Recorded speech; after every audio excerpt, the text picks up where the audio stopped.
Good morning. Welcome to the Dr. Rajan Jani Spiritual Guru Show.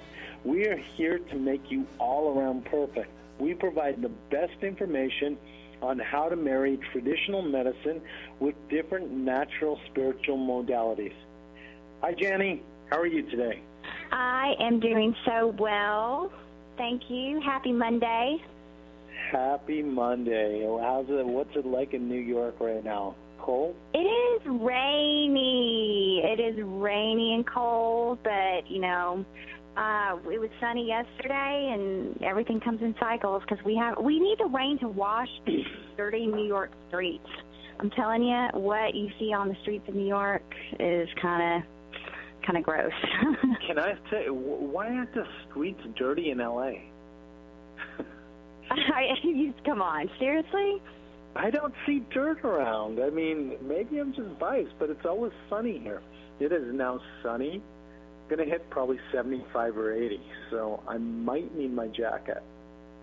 Oh, stop it. But you have Central Park. So what do you think about this Ebola thing? I mean, is Ebola real, or is the media scaring us with all this crazy news? Do we have an epidemic that's going to kill us? That is a great question, and probably one that you can give the medical science around. I definitely think that the media has definitely sensationalized it for sure. Even just the name Ebola. Ebola scares me. Doesn't that scare you? Just that simple name. Sounds like it's like a crazy monster that's going to get you. I think it's what's so scary is how, and it's so sad how it's affected the African continent and the people in Africa. And when you hear a story that broke out this morning on ABC News about Dr. Martin Salia, who contracted Ebola in Africa and was later found, he's a African American doctor, and he died. That's in Nebraska. So, it's definitely something that we have to take great precautions for, but it's not airborne. Like, if it's an airborne disease, we're screwed. Yeah. But how do you contract it? Tell our listeners. Well, you contract it through bodily fluids, contacts, semen, sperm. I mean, not washing your hands. Here's the deal. Actually, I'll be honest with you. I thought this was just a different extra virus that was around that's not reported, that really is a third world type of virus. But Dr. Martin Salia is a 44-year-old healthy doctor who lives in the U.S. who contracted this and actually died. I mean, 44 means he's like 25 years older than me. It's like, yeah, right. But it's crazy. I mean, he actually died from this. So one of the things is this is called the Ebola hemorrhagic virus. I mean, that's a different word for it. So what happens is you contract it, then you suddenly start getting fever, sore throat, chills like any virus. Then you start getting diarrhea, vomiting, and people usually die from dehydration causes because their livers and kidneys shut down, and it takes about 6 to 16 days. So, the fact is, with all of these big issues where, our government is restricting people from coming in, they have to be screened, it's a big, big deal. Actually, understated, because if you asked me 2 weeks ago or a month ago, I thought it was just, again, media propaganda. Mm-hmm. So you really think that this is a serious issue that we need to take extra precautions and steps as a nation to protect ourselves? As people in general, Jani, in the medical field, one of the biggest things we have to do is wash our hands. I mean, right. I was watching a video on TMZ last night, and it was funny. It was, what's his name? Howie Cosell, okay? He basically watched like a guy who had a zit for 20 years just burst it, and it went all over the mirror. But he goes, "This is the reason I wash my hands." Should it not be a reason to wash their hands with everybody? I mean, can you imagine what was in that zit for 20 years? The point is, you don't know where people's hands have been. Okay, so question. So basically, like, I put my finger in my mouth, right? I have saliva on my hand. And, I, feed you a piece of food, right? Let's say we're a couple. I feed you a strawberry, and you lick my finger. Can you get Ebola? Yes. But from that just sounds so amazing. There's dry saliva on my hand. Better if you call it spit, because on a medical level, spit makes more of a effect. I'm just kidding. But, I mean, it's so like... spit, semen. Yeah, I mean, guys who go to the bathroom don't wash their hands. Women who do it. It's common. What about antibacteria, like, the gel, like that, you put on your hands?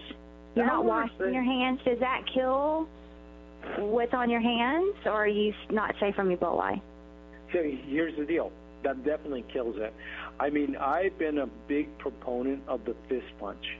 I hate it when people come up and then turn their hands in for a handshake. It's just, that's years ago.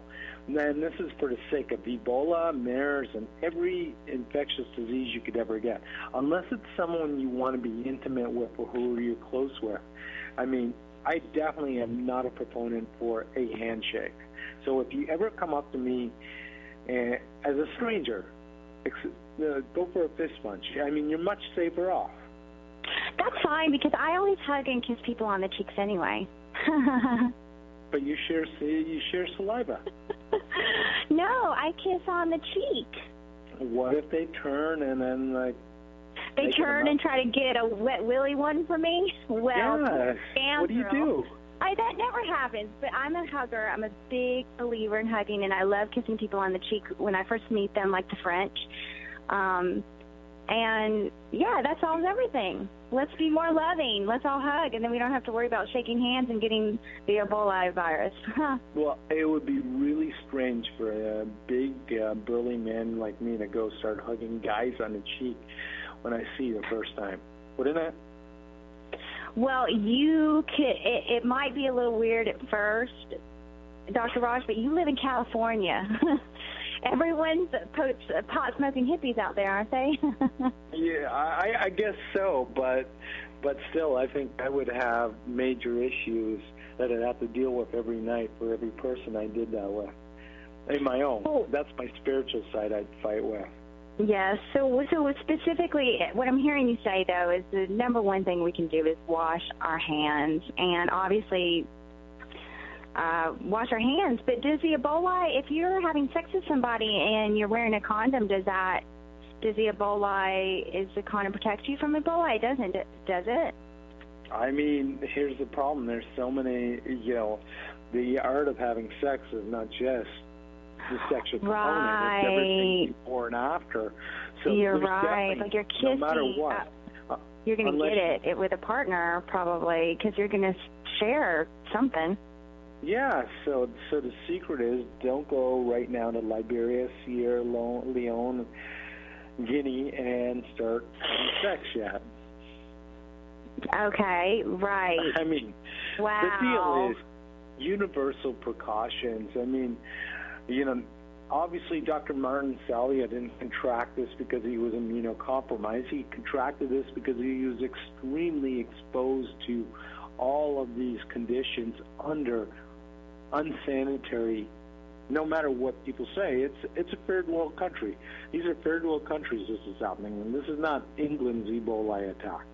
This is not Russia's Ebola attack or USA. Right. This is coming from a third world country. So it's all about sanitary areas. So clean your hands take care of yourself. Don't, this is a way to prevent not just Ebola, but MERS and all of these diseases.